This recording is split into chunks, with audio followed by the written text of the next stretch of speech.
Namaskar, welcome to PK's classes. Today we are going to study about the mechanism of action of aminoglycoside antibiotics. First we will see how we can classify the aminoglycoside antibiotics. Based on the route of administration, we can classify them as systemic and topical. So some of the topical aminoglycoside antibiotics are neomycin, pramycetin. Then we can classify them generation wise. First generation streptomycin, neomycin, kanamycin, monomycin. Second generation gentamicin. Third generation tobramycin, amikacin, netilmycin, sisomycin. Fourth generation isepamycin. And some of the next generation, new generation ones, neoglycosides we call them. For example, plazomycin, arbacacin. Then we can classify them structure wise. Structure wise, you can see the 2-deoxystreptamine. So aminoglycoside antibiotics without 2-deoxystreptamine, that is streptomycin example, and basically streptomycin has a streptidine ring, this one. Then monosubstituted 2-deoxystreptamine aminoglycosides, example niamine, and apramycin is another example, apramycin. Then 4,5 disubstituted 2-deoxystreptamine aminoglycosides, neomycin, paromycin, paromamine, ribostamycin. Then most of the aminoglycosides are 4,6 disubstituted 2-deoxystreptamine aminoglycosides, kanamycin, tobramycin, amikacin, dibecacin, gentamicin, isepamycin, arbacacin, netilmycin, plazomycin, sisomycin, all these. So structure wise we can classify them into 4 groups. Then we can also classify them as natural and semi-synthetic, and some of the aminoglycosides, the source is also written here and the year in which they are discovered. The first aminoglycoside is the streptomycin. So you can note down this one.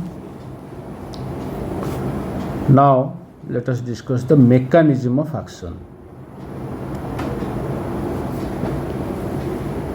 So aminoglycosides inhibit protein synthesis by binding with high affinity to the A site on the 16S ribosomal RNA of 30S subunit.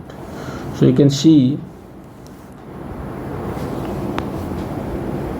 there is, in bacteria we have the large subunit is the 50S subunit and the smaller subunit is the 30S subunit, and this forms the 70S ribosomal complex.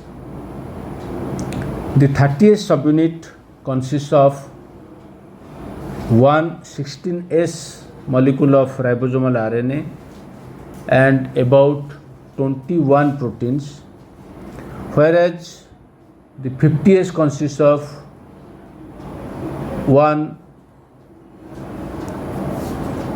two ribosomal RNAs, 5S and 23S. So here aminoglycosides bind to the 30S subunit, so we will consider this one. So this is the 16S ribosomal RNA portion of 30S subunit of bacteria. And in eukaryotes, human beings, it is 80S ribosomal complex with 40S and 60S subunits. So aminoglycosides selectively can target the bacteria. And in the 50S subunit we have 3 sites: A site, P site, A site or amino acyl site or acceptor site, P site or peptidyl or donor site, and E site is the exit site. So the messenger RNA has, suppose this is the messenger RNA, so the base here, 3 bases together form one codon, and this is the messenger RNA.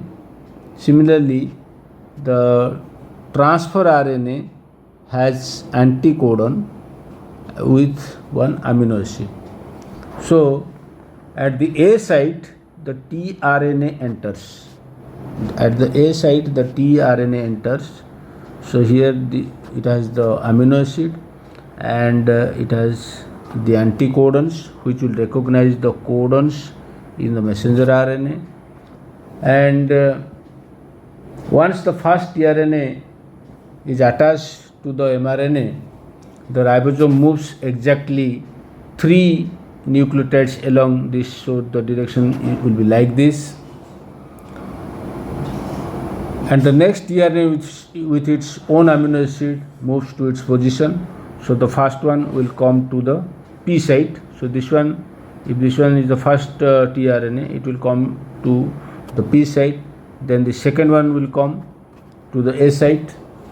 At the P site, the peptide bond is formed.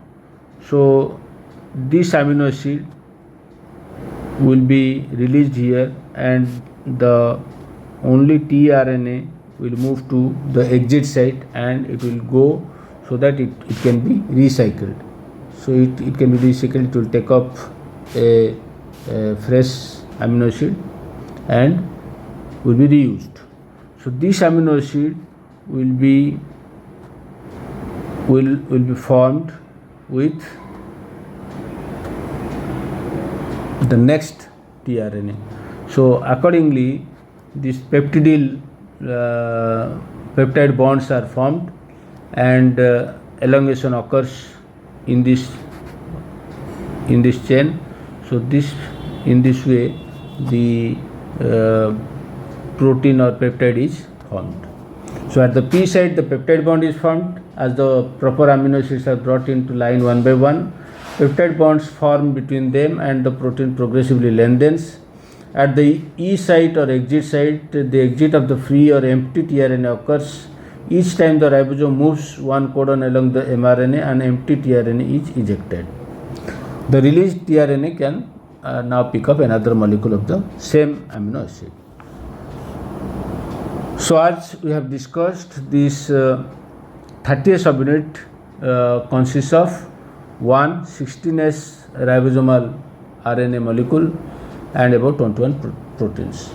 And this 16S ribosomal RNA is the central structural component of the 30th subunit in bacteria, and it is required for the initiation of protein synthesis.